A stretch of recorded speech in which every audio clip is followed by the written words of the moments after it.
સમાચાર વડોદરાથી પ્રાપ્ત થઈ રહ્યા છે, જ્યાં સગીરા સાથે ગેંગરેપનો બનાવ બન્યો। ગેંગરેપ થયાની વડોદરા પોલીસ વડાની પુષ્ટિ। બે યુવકોએ સગીરા સાથે ગેંગરેપ કર્યો હતો। 30 થી 35 વર્ષની ઉંમરના હતા આરોપીઓ। ભાયલી વિસ્તારમાં રાત્રે આ બનાવ બન્યો। બનાવ અંગે વડોદરા એસપીનું કહેવું છે કે સગીર પીડિતા પોતાના મિત્રને 11:30 વાગે મળી હતી અને સ્કૂટી પર બેસીને મિત્ર સાથે ભાયલી ગઈ હતી।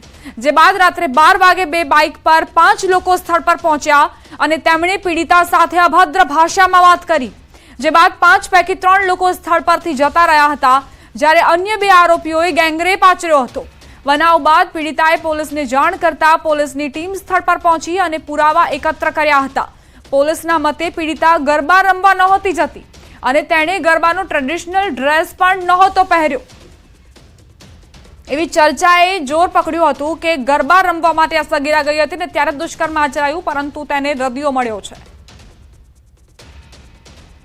लगभग 12 વાગ્યાના અરીસામાં આ વિસ્તારમાં બે બાઇક ઉપર 5 લોકો, એક બાઇક ઉપર 2 લોકો, બીજા બાઇક ઉપર 3 લોકો, એ લોકો આ બેને ત્યાં જોયા અને એ લોકો સાથે થોડી અભદ્ર ભાષામાં પહેલાં વાત કરી અને જેનો પ્રતિકાર આ લોકો કરતા, જે વિક્ટિમ છે, જે પીડિતા છે અને એમનો મિત્ર, આ બંનેનો પ્રતિકાર કરતા આ લોકોમાંથી 2 લોકો તો પહેલાં નીકળી ગયા હતા અને જે બાકી 3 લોકો રહી ગયા હતા, આમાંથી એક માણસ પીડિતાનો મિત્રનો ગોંધી રાખ્યા હતા અને 2 લોકો પીડિતા સાથે દુષ્કર્મ આચર્યા હતા અને એ કરીને લગભગ 12:30ની આરીસામાં એ લોકો ત્યાંથી નીકળી ગયા હતા। એ પીડિતા પછી થોડા સંતુલિત થઈ, પછી આપણા મિત્ર સાથે પોલીસને જાણ કરી, ટીમ પણ ત્યાં પહોંચી। ગરબા સાથે આ ઘટનાનો કંઈ સંબંધ નહીં છે। બેન લગભગ ઘરથી 10:30-11:15 અરીસામાં નીકળી હતી। આપણા મિત્રને લક્ષ્મીપુરા વિસ્તારમાં આશરે 11 વાગે મળી હતી અને ત્યાંથી મિત્રનો સ્કૂટી ઉપર બંને ભેગા થઈને જો ભાયલી ટીપી વિસ્તાર છે એમાં લગભગ એ લોકો 11:15 આસપાસનો અરીસામાં પહોંચી ગયા। સંવાદદાતા હાર્દિક જોડાઈ ગયા છે વધુ જાણકારી સાથે। હાર્દિક, પહેલા ચર્ચા હતી કે આ સગીરા ગરબા રમવા ગઈ હતી અને તેની સાથે આ ઘટના બની, પરંતુ હકીકત કંઈક ઓર, વધુ શું માહિતી તમારી પાસે? બિલકુલ, જો આપણે સમગ્ર ઘટનાની વાત કરીએ તો ન્યૂઝ 18 ગુજરાતીને સૂત્રોના હવાલેથી જે માહિતી મળી હતી તેને જે સત્યતા છે તેના પર જિલ્લા પોલીસ વડાએ મોહર લગાવી છે। આ સગીરા સાથે સામૂહિક દુષ્કર્મ આચર્યું હોવાનું પુષ્ટિ જે છે ખુદ રોહન આનંદ જે જિલ્લા એસપી છે તેમના દ્વારા કરવામાં આવી છે। સમગ્ર ઘટનાની જો હકીકતની વાત કરીએ તો પીડિતા જે છે તે પોતાના મિત્ર સાથે લગભગ રાતે 11:30 વાગે ભાયલી વિસ્તારમાંથી પસાર થઈ રહી હતી। દરમિયાન બે બાઇક પર સવાર જે 5 જેટલા લોકો છે તેમની સાથે કોઈ બાબતે માથાકૂટ થઈ હતી અને માથાકૂટ થયા બાદ 5માંથી જે 2 લોકો છે તેઓ સ્થળ પરથી નીકળી ગયા હતા, પરંતુ જે 2 યુવકો છે તેમને પીડિતા સાથે દુષ્કર્મ આચર્યું હતું અને પીડિતા સાથે તેનો જે મિત્ર હતો તેને જે અજાણ્યા 2 યુવકો છે તેમના દ્વારા પકડી રાખવામાં આવ્યો હતો। ત્યારબાદ આખી ઘટના જે છે તેને અંજામ જે છે આપવામાં આવ્યો હતો। પીડિતાની જે માતા છે તેના દ્વારા જે તાલુકા પોલીસ સ્ટેશન છે તેમાં સમગ્ર મામલે જે ફરિયાદ છે જે દાખલ કરવામાં આવી છે।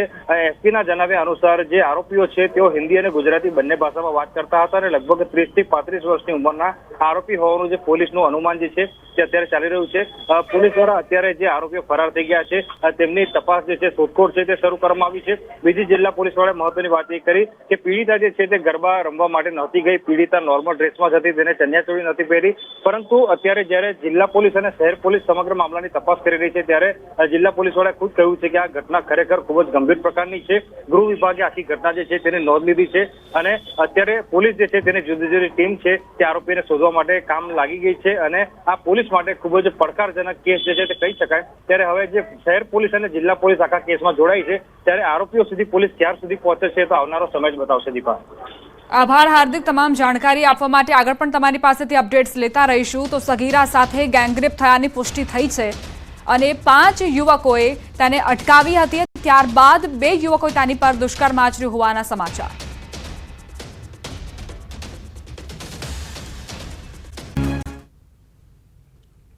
આપણા ગુજરાતની ગરિમા ગરબા પર સ્વામિનારાયણ સંપ્રદાયના સ્વામીએ કરેલી અભદ્ર ટિપ્પણીના ન્યૂઝ 18 ગુજરાતીએ પ્રસારિત કરેલા અહેવાલ બાદ સ્વામી અનુપમ સ્વરૂપના અનુયાયી ભડક્યા છે।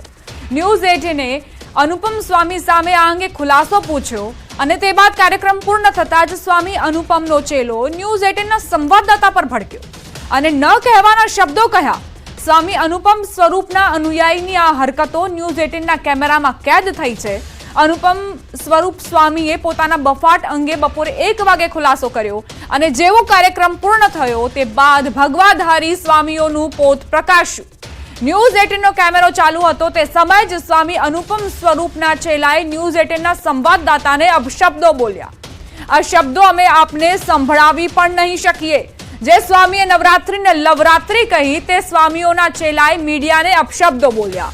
સ્વામીને જવાબ આપવો પડશે કે શું આ ચેલા જેઓ અપશબ્દો કહી રહ્યા છે તો તે આપણી સંસ્કૃતિ છે, તે આપણી પરંપરા છે? એક મીડિયા કર્મીને અટકાવવા અને ત્યારબાદ તેમને અપશબ્દો ઉચ્ચારવા.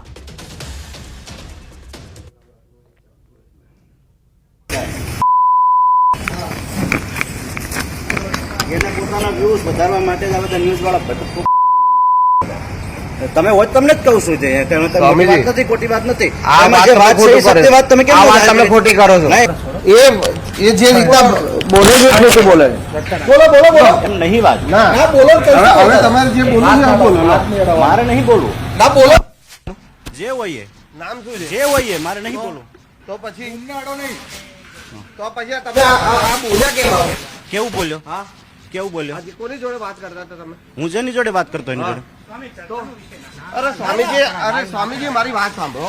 એ અરે પણ સાહેબ આ સ્વામીજી આ ગાળો બોલે છે અને હા ભાઈ ગાળું ના એને બોલ્યા, મને જ કીધું કે તમે બોલ્યા તો તમને બી યાદ છે વસ્તુ એમ.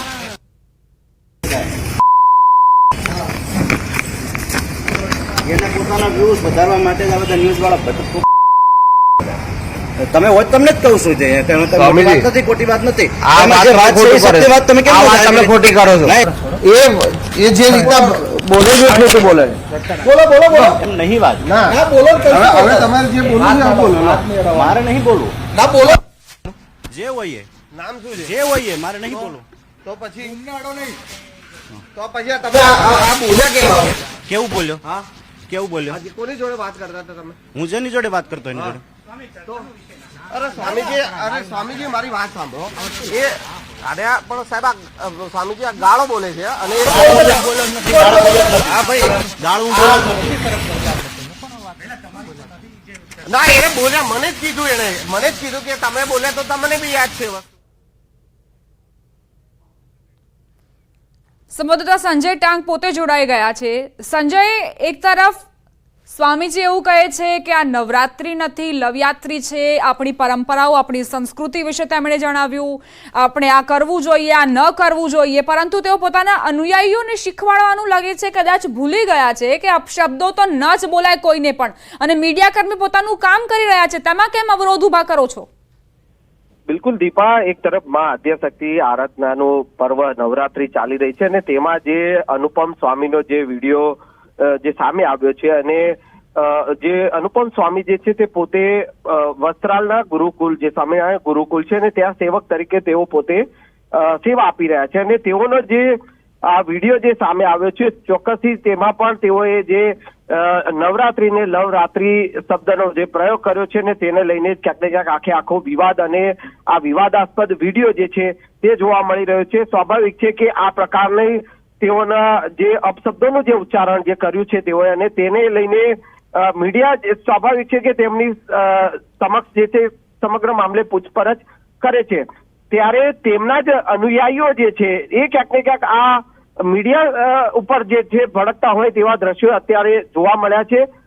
વસ્ત્રાલના ગુરુકુળમાં આ જ્યારે અનુપમ સ્વામીના ઇન્ટરવ્યુ લઈ અને બહાર જ્યારે નીકળતા હતા ને ત્યારે જે તેમના ચેલા જે છે તે ક્યાંક ને ક્યાંક અપશબ્દોનો જે પ્રયોગ મીડિયાને લઈને કરતા હોય તેવું સામે આવ્યું હતું અને તેને લઈને ક્યાંક ને ક્યાંક તેમની સાથે બોલાચાલી પણ થઈ હતી અને વાદ વિવાદ પણ થયો હતો.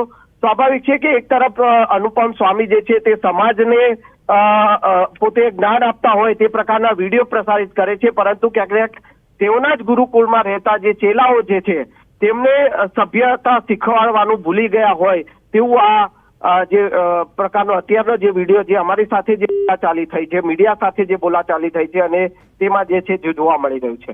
જી દીપા. સંજય, સાધુ માટે એવું કહેવાય છે કે શાંત ચિત્ત હોય, સહનશીલ હોય, શાલીન એમનું વ્યક્તિત્વ હોય, તો એ સાધુને આવી રીતે અપશબ્દો કેવી રીતે શોભી શકે? તમે આખા સમાજને શીખવાડો છો, તમારી ઉપર જવાબદારીઓ છે કે તમે આખા સમાજને એક રાહ ચીંધો. આ તો એવું જ થયું 100 ચૂહે ખાકર બિલ્લી હચકો ચલી. એ પ્રકારે જ્ઞાન તો તમારે આપવું છે પણ પોતે કોઈ જ અમલ નથી કરવો. બિલકુલ બિલકુલ દીપા, આ જ પ્રકારનું જે છે તે જોવા મળી રહ્યું છે. સંતો હોય, સાધુ હોય કે જે સમાજને એક સંજય, આપની પાસે આવીશ. અમારી સાથે જ્યોતિર્નાથ મહારાજ જોડાઈ ગયા છે. મહારાજ, તમને વિવાદથી ખાલી અવગત કરાવી દઉં કે નવરાત્રી આપણો તહેવાર, આપણી ગરિમા, અને તેને અનુપમ સ્વામીએ કહ્યું કે આ લવયાત્રી છે. ત્યારબાદ તેમણે સૂચના આપી કે આ કરવું જોઈએ, આ ન કરવું જોઈએ. એ બધું બરાબર હતું. ચલો, દરેકનો પોતાનો પોઈન્ટ ઓફ વ્યૂ હોય છે. સ્વામીને પણ સ્વતંત્રતા છે કે તેઓ કહી શકે. પરંતુ જ્યારે અમારા સંવાદદાતા તેમની પાસે સવાલ કરવા પહોંચ્યા, તેમના અનુયાયીએ અમારા સંવાદદાતાને અપશબ્દો કહ્યા. શું આ રીતનું વર્તન એક સાધુને શોભે? પહેલા તો આપણે એને સાધુ કહીએ છીએ તે આપણો ગુનો છે. આ અનુપમ સ્વામી નહીં, અનુપમ ઠગ છે. જી, આજે સમાજમાં એમની વિકૃતિઓ જયારે બહાર પડી રહી છે, મેં ચોખ્ખું કીધું કે એમની આંખોમાં પણ વાસના રહેલી છે, એટલે દીકરીઓને સારા સ્વરૂપે જોઈ નથી શકતા. ત્યારે આપણે એમને જયારે પ્રતિક્રિયા લેવા જઈએ કે તમે આવું બોલ્યા હતા, ત્યારે એ પછી પોતાનું પાપ બહાર આવતું હોય તો ઉગ્ર જ બની જાય ને કોઈ પણ માણસ ને. આ સ્વાભાવિક એમની દિનચર્યા છે, કારણ કે આ લોકો બેસિકલી સમાજની અંદર રહેલા સામાજિકવાદીઓ છે અને તે લોકો કાયદેસરના દેશદ્રોહીઓ છે, આપણા ધર્મદ્રોહીઓ છે. અમને ક્યાંય સાખી લેવાની જરૂર નથી ને તમારા બધાનો આભાર કે તમે બધાના પડદા ફાશ કરો છો. જ્યોતિર્નાથ મહારાજ, તમે શું સંદેશ આપવા માંગો છો આ ઘટના? સમાજમાં આવા લોકોથી ચેતતા રહેજો. આ બની બેઠેલા સાધુઓ, ઘનશ્યામ પાંડેના વંશજોએ આ સનાતન ધર્મની ઘોર ખોદવાની કોશિશ કરી છે. ચાચો અને તમારા બહારને આવે ને તો કાઢી મૂકજો. આભાર જ્યોતિર્નાથ મહારાજ, અમારી સાથે વાતચીત કરવા માટે. અમારા સંવાદદાતા સંજય ટાંક જોડાયેલા છે.